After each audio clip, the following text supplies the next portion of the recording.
Section 1. You will hear a conversation between a man and a woman as they discuss a holiday.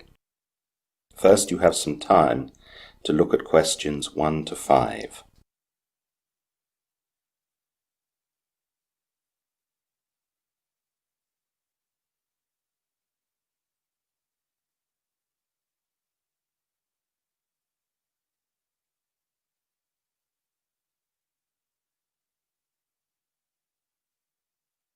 You will see that there is an example. This time only the conversation relating to this will be played first. Good morning. My name is Keith Waters. I'm interested in finding out about certain type of holiday. Would you be able to help me with that? Welcome to Sunshine Tours Agency. My name's Penny. Yes, I'm sure I can help you with that. What exactly are you thinking about? My wife and I are interested in a cruise of the Mediterranean. So, cruise is the correct answer. Now the full test will begin. You should answer the questions as you listen, as the recording is not played twice. Listen carefully to the conversation and answer questions 1 to 5. Good morning. My name is Keith Waters. I'm interested in finding out about certain type of holiday. Would you be able to help me with that? Welcome to Sunshine Tours Agency. My name's Penny. Yes, I'm sure I can help you with that. What exactly are you thinking about? My wife and I are interested in a cruise of the Mediterranean. That's a nice idea. A cruise on a ship in the Mediterranean is very popular right now. Can I take some basic details from you first so I can work out what kind of cruise might suit you? Of course. So your name is Keith Waters, and your wife's? Her name is Melissa Waters. Would you spell Melissa for me? It's Melissa. And it's just you and your wife? That's right. We don't have any children. Okay, let me make a note of that. Fine. Now, how old are you both? I'm 32 and my wife's 30. Thank you. Now I'd like to ask about your interests and hobbies. This will help in choosing the right cruise for you. We're both keen on traveling, of course. That's why we'd like to go on a cruise. We're also quite sporty. We both swim and jog quite a lot. We're interested in cinema and history. Melissa is also a keen fiction reader, but I prefer nonfiction. What kind of budget were you thinking about? We can spend between $7,000 and $11,000 on the trip. As cheap as possible, of course, is best. Right. I've got all that down. Now, I need to know when you'd like to go on your cruise and for how long. Our holiday window starts on the 1st of July and ends on the 16th of July. Okay. And as for length, we'd like to have at least 14 nights on the ship. Thank you. I'm sure that'll be possible. Before the conversation continues, you have some time to look at questions 6 to 10.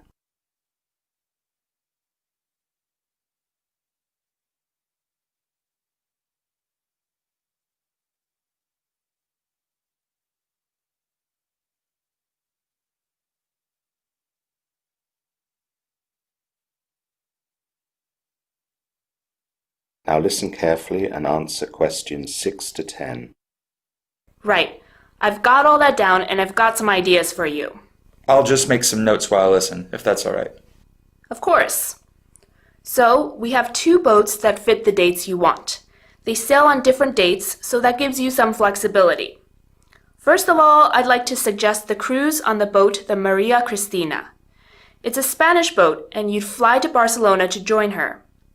The cruise from there costs $10,500 for both of you, although the flights to get to Barcelona will be extra. With that, you have all food and drinks free during the voyage. You get an inside cabin, which means that you don't get a sea view, but you can upgrade to a sea view for a further $800. They have a cinema on board with different films every night, and there are also lectures on the places where you will be visiting. There are also classes that you can do, for example, painting, cooking, art appreciation, and others. That's just in our budget, but an upgrade would put us over. Yes, you'd have to do without the upgrade. Travel insurance is incorporated within the price, though. What about the next one? That's the Sea Queen. This is also a Spanish boat, but it sails from Marseille in France and follows the same route as the Maria Cristina. Barcelona is the last stop before arriving back in Marseille. This costs $9,000 for both of you, but this includes the return flights to Marseille. With this package, you do get a sea view, and food is inclusive throughout the voyage. All drinks excluding water are extra though. There are fewer things going on. There is a cinema, but there are no lectures or classes. There is a swimming pool and gym, though, so you'll be able to keep up with your exercise. That's quite a lot of information, so I'd better get back and speak to my wife. She can come back here with me in 2 days, so I'll expect we'll have chosen which boat to go on by then. We can talk further details when we come in then. That's great. See you in 2 days. Yes, see you soon. That is the end of section 1. You will now have half a minute to check your answers.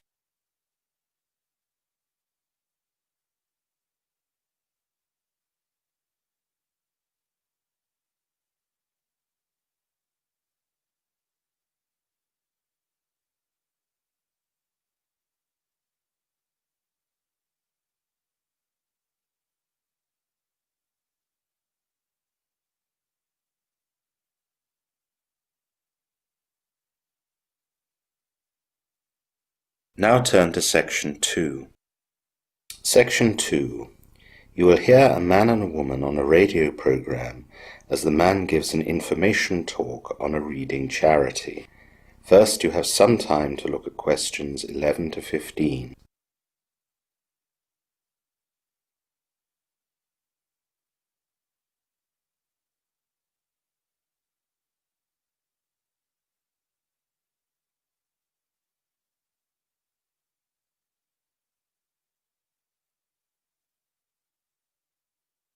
Now listen carefully to the information talk and answer questions 11 to 15.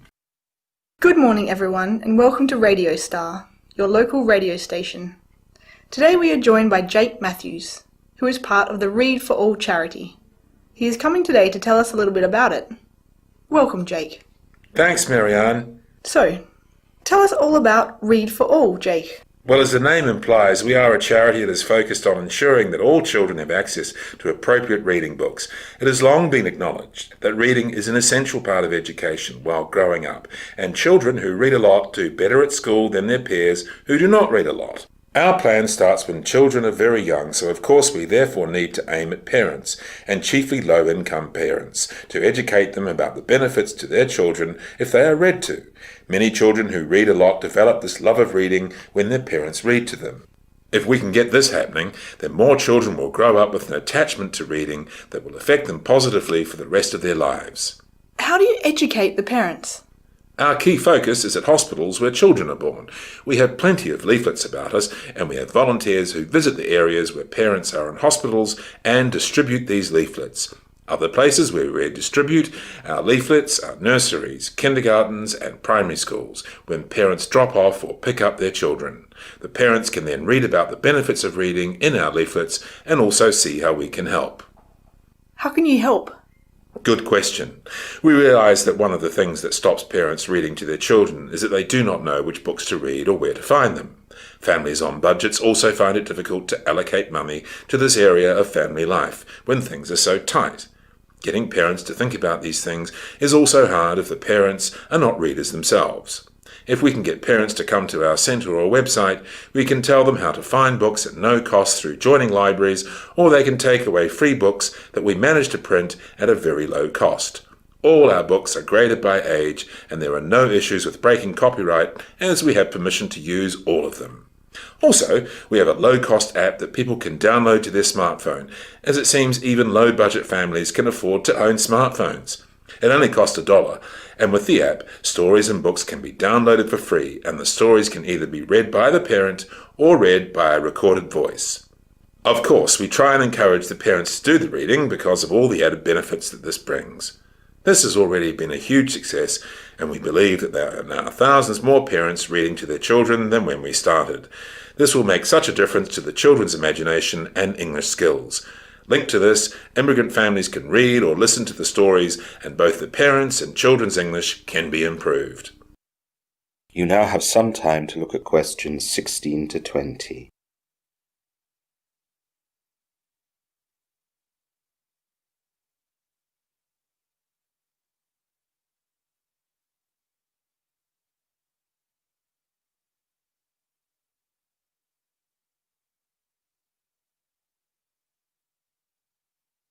Now listen to the rest of the information talk and answer questions 16 to 20. How do you fund all these activities?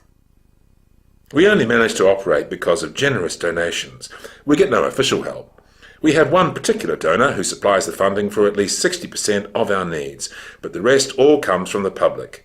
We have various ways that we try to raise funds. We run car boot sales, special dinners, and other similar activities. We also ask people who use our products a lot to make a modest and optional donation, if they can afford it. Do you get enough money each year then? Not always. Sometimes we make a little more than we need and sometimes a little less, but at present it all evens out in the end. We'd do better with more money though. I'm sure many of our listeners would be keen to help out. How can they find out how to get money to you? Thanks very much for the suggestion. We have a website called readforall.com. There is an icon on the homepage labelled Donations. If any of your listeners click on that, they will see the process of how to make a donation.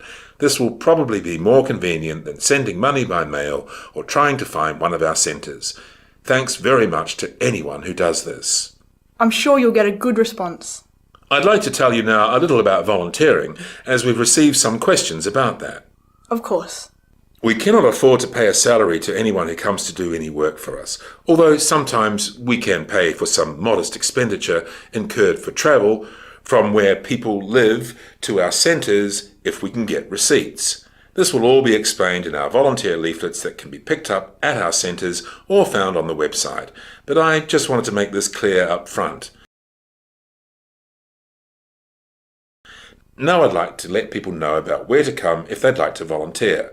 The best place is to come to our town centre offices. To get there, you need to travel to the city centre and go down Ballard Street, which comes off the roundabout in the town centre.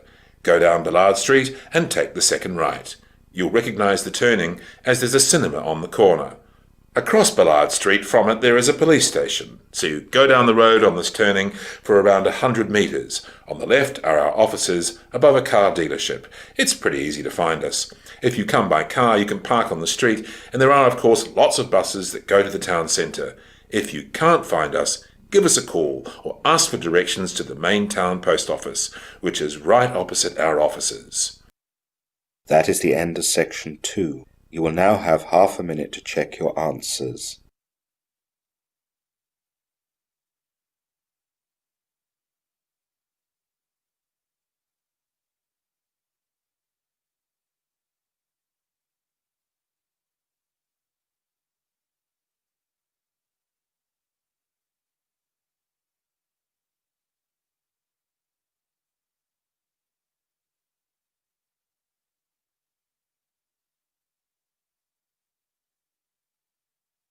Now turn to section 3. Section 3. You will hear a university teacher and 3 of his students discussing the students' upcoming economics essays. First, you have some time to look at questions 21 to 25.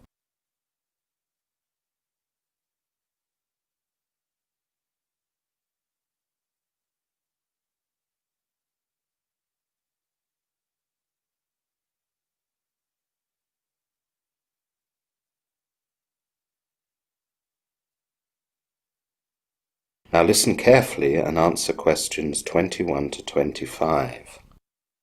Good morning, Mr. Stevenson. Good morning, Amy. Are William and Anna with you? They're just coming. Here they are. So, good morning. Now we're all here, let's begin. You've all got your extended economics essays due in next month, and so we're meeting here today to discuss your progress. So, Amy, tell me a little about your essay. Well, it's going fine, Mr. Stevenson.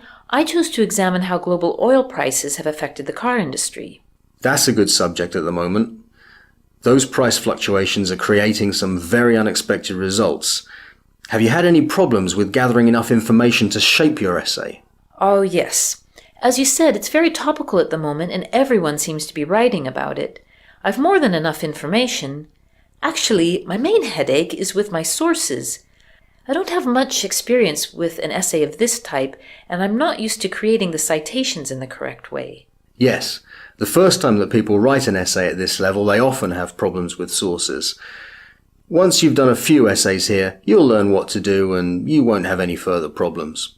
We try to help students with this area on our website, where we have a guidance sheet that details all the procedures that you'll need. Oh, good. I'll check that out. Now, how about you, William? You're writing about the Australian fishing industry, aren't you? Things are pretty good, thanks, Mr. Stevenson.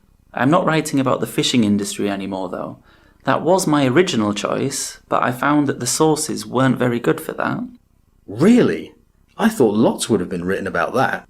Well, yes, a lot has been written, but not an awful lot recently. Because there was a shortage in fish stocks around 10 years ago, most writers have focused on that, which means that today's normal situation doesn't attract much attention. Because of that, I decided to write about the effects of immigration on employment figures in the Northern Territory state in Australia. And things are going fine, you say? Yes, I've got plenty of up-to-date sources, but I have a problem with length. I seem to have gone about 2,000 words over the 4,000 word limit. I've reviewed my content and everything I've written is relevant, and there's nothing to cut. Writing too much is a common problem with essays as well. What I can suggest is that you work on the task of revision. Most people find that they are very wordy in their first drafts, and things can be expressed in a much better way with fewer words. I've no doubt that you'll be no different. It will be quite time-consuming, but go through your work sentence by sentence. You'll soon find the length of your essay will soon be acceptable. You now have some time to look at questions 26 to 30.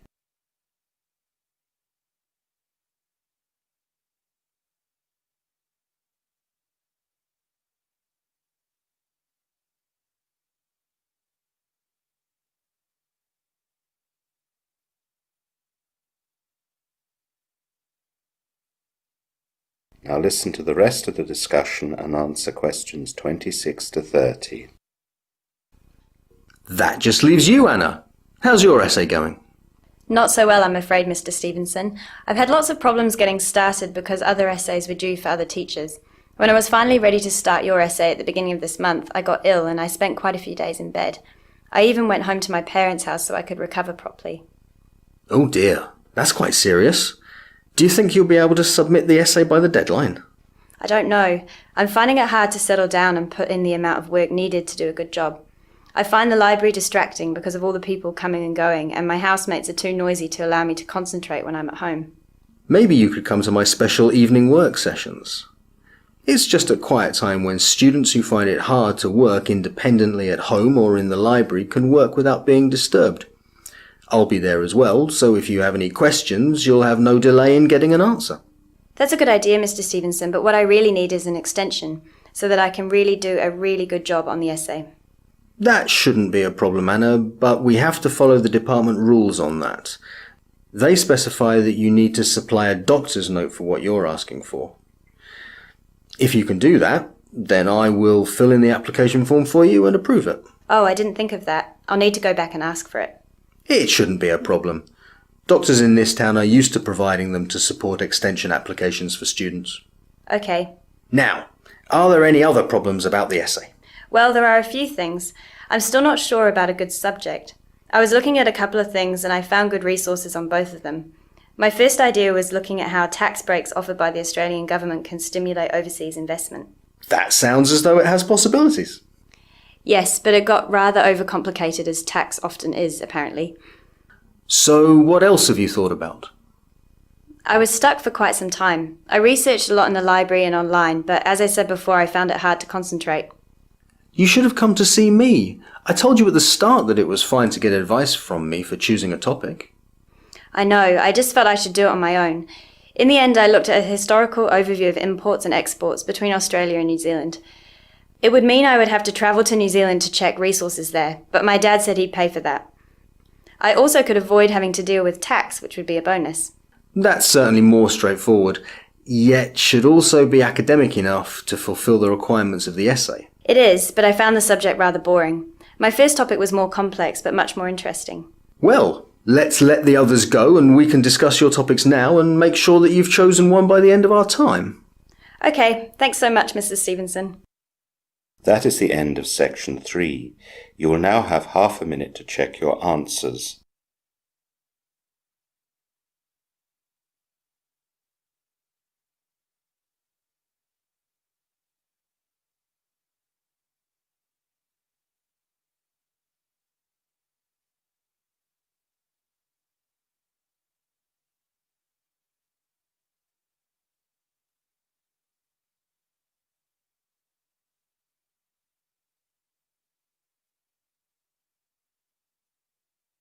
Now turn to Section 4. Section 4. You will hear a lecture on the signature. First, you have some time to look at questions 31 to 40.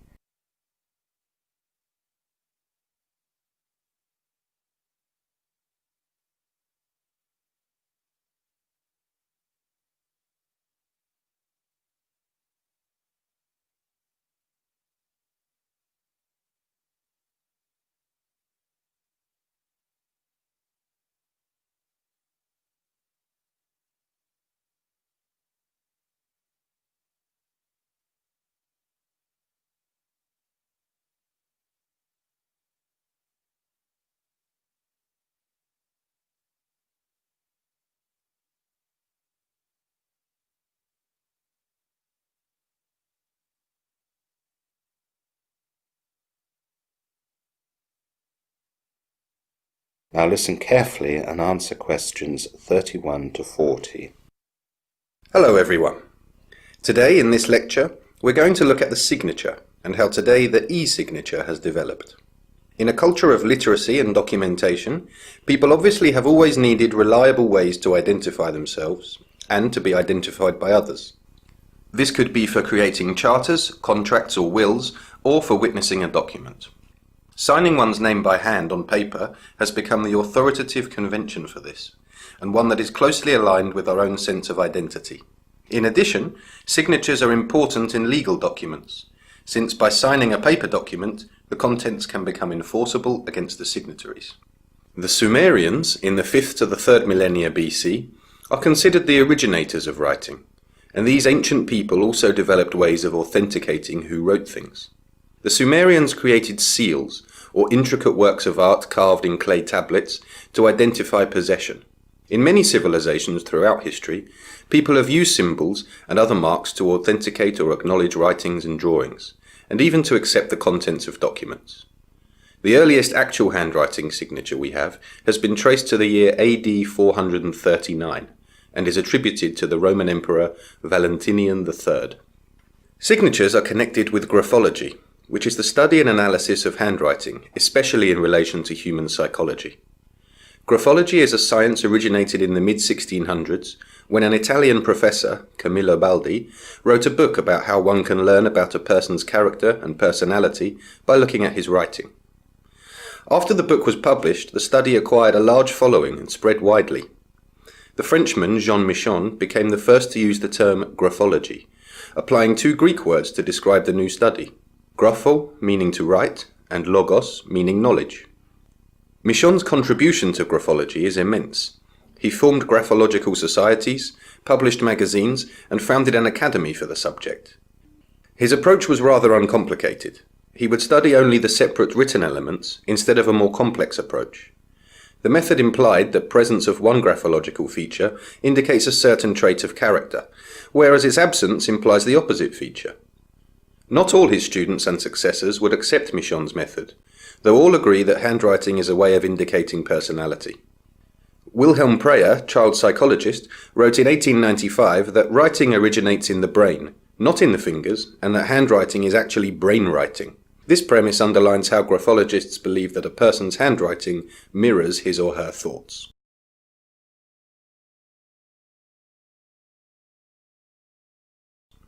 Signatures were of particular interest to graphologists, but technology may now have made the handwritten signature obsolete. Technology companies in the 1980s and 1990s created instruments that let businesses send signed contracts across the globe in seconds. These technologies, now known as fax machines, email, and the World Wide Web, were considered major breakthroughs at the time. However, many people still questioned whether contracts that were signed and shared via fax, email, or internet would hold up in court. This led to what has become known as the electronic signature. In law, the one indispensable characteristic a signature has to possess is that it must physically add something to the document, and that the signature will leave a physical mark or trace upon its surface. Electronic documents do not satisfy this condition, and the signature, like any alteration to an electronic document, does not leave a trace, or if it does, it is at such a microscopic level that it is in practice invisible. It looks nothing like the marks that have been accepted in law as constituting a handwritten signature.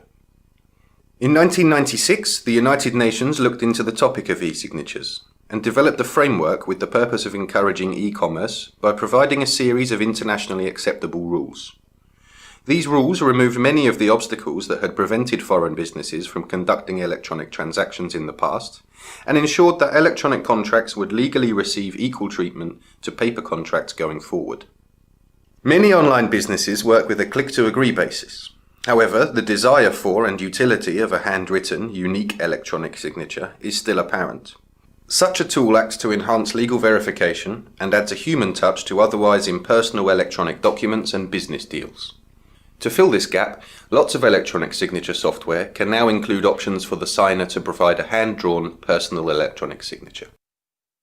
That is the end of section 4. You will now have half a minute to check your answers.